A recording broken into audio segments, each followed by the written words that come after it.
without further ado, Maryland Senator Steve Walker.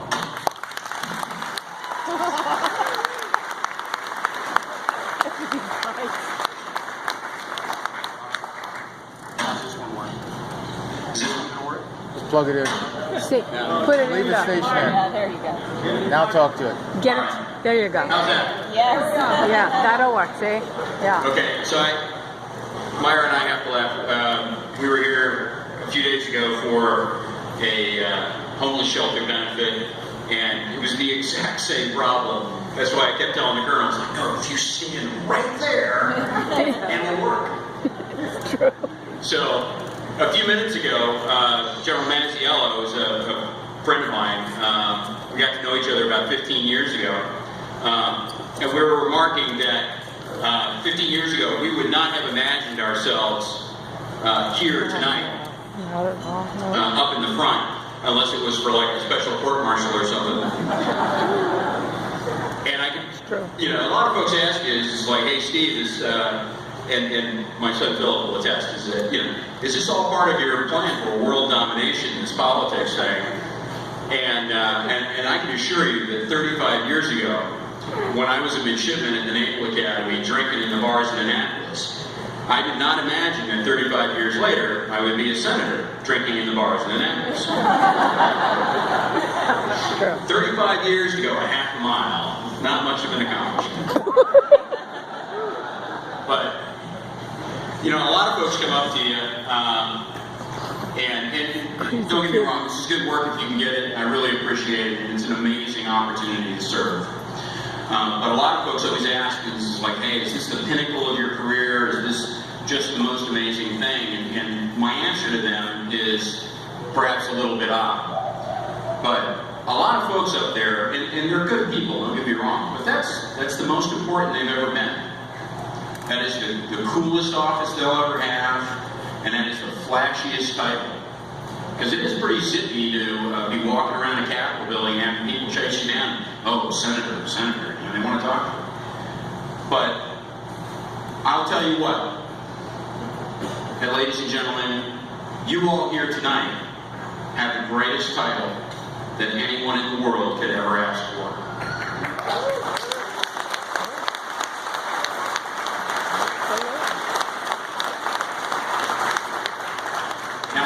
When I walk around the halls of the Capitol, I'll tell you, folks look at me and they say, oh, there goes the Marine. Now, it's not anything that I did, it's what you have done. It's your history and your values, your work, your accomplishments that have created a reputation around the world, not only second to none, but is absolutely legendary. And it's a reputation that you earned in places like 25 years ago in Somalia, in a country that was torn by civil war. People were starving in huge numbers, and our country decided to step in with Operation Restore Hope.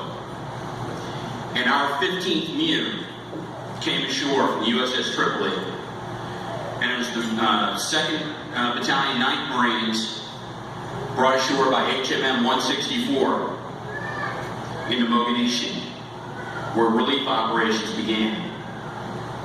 And the Alert MAGTF was brought from 29 Palms, California. And they flew into Mogadishu, offloaded their light armor from MPF, road marched to Baidoa, and then began escorting convoys from Baidoa to Bardera, 200 kilometers across hostile territory occupied by dozens of warring clans, and you could never know who was friend or who was foe because it changed day by day. And yet they managed to do this without a single casualty or inflicting a single KIA. And they were led by, at the time, the most junior battalion commander in the United States Marine Corps. He had actually taken command of the largest battalion in the Marine Corps as a major. That, ladies and gentlemen, is a story of ethical and moral behavior that teaches us about honor. And it's something that we remember. But your reputation was built 50 years ago, in 1967, in the first Battle of Khe Sanh, in the hills, when 3rd Marines, 9th Battalion, or excuse me, 3rd Battalion, 9th Marines, The Walking Dead, and 2-9 and 3rd Battalion, 26 were sent out in Operation Beacon Star. And they seized their objective almost immediately.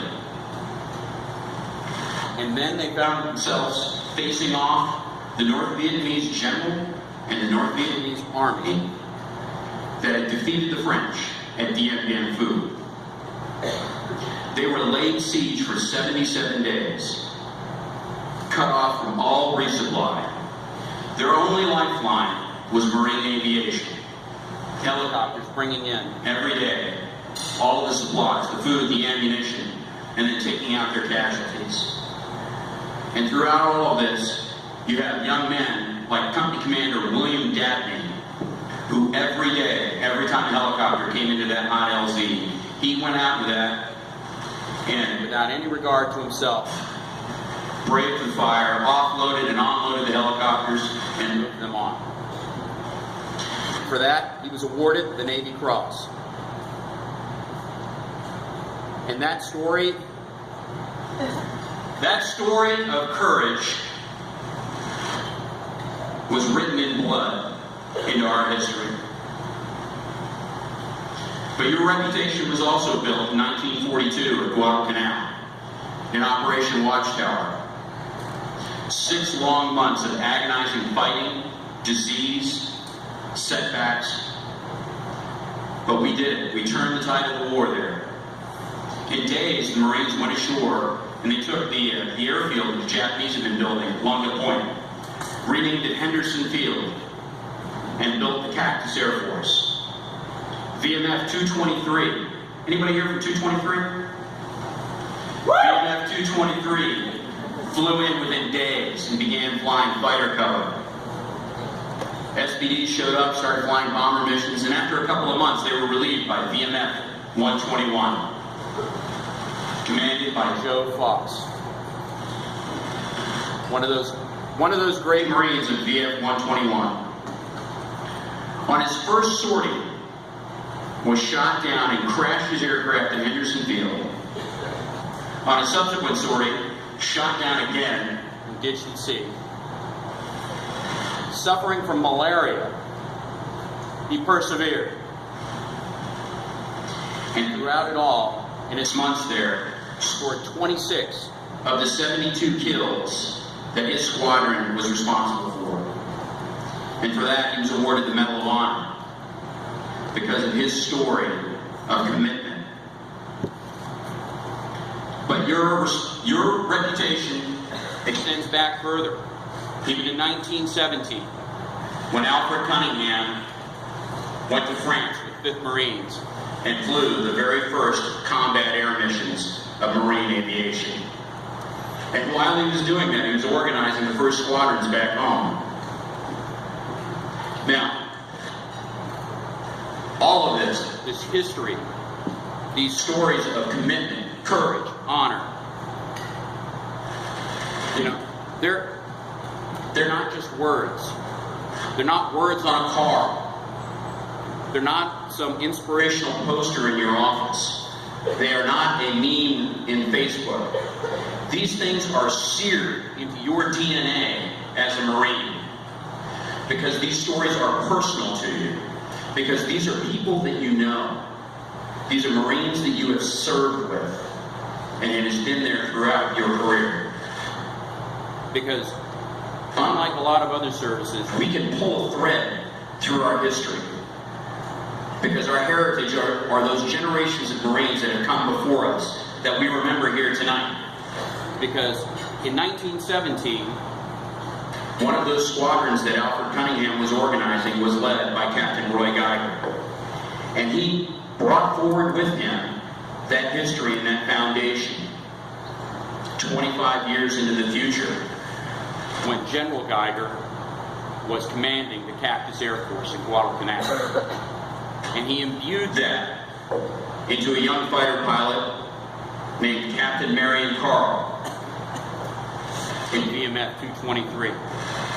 who 25 years later was the commanding general of Marine Aviation in Vietnam, leading all of the forces, including HMM 164, as they were flying into those hot LZs, and serving food and ammunition, taking out the casualties from men like the company commander in 3rd Battalion, 9th Marines, a young fellow named Captain Robert Johnson, who 25 years later brought forward that story of courage when he was the commanding general of OneMath and leading the Marines in Somalia, including that very junior battalion commander, then Lieutenant Colonel Robert B. Neller,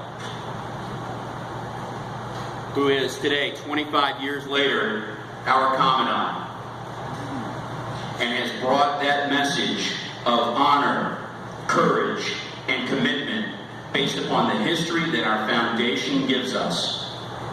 Because we are Marines, and we don't forget this.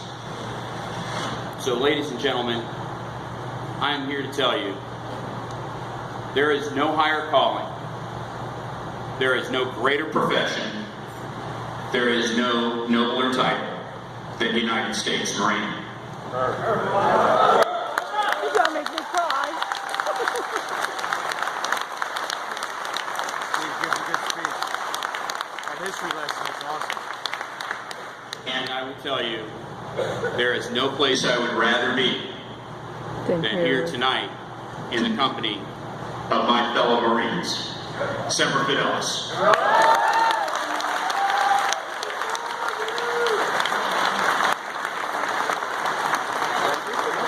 Under 10 minutes? I don't know your money?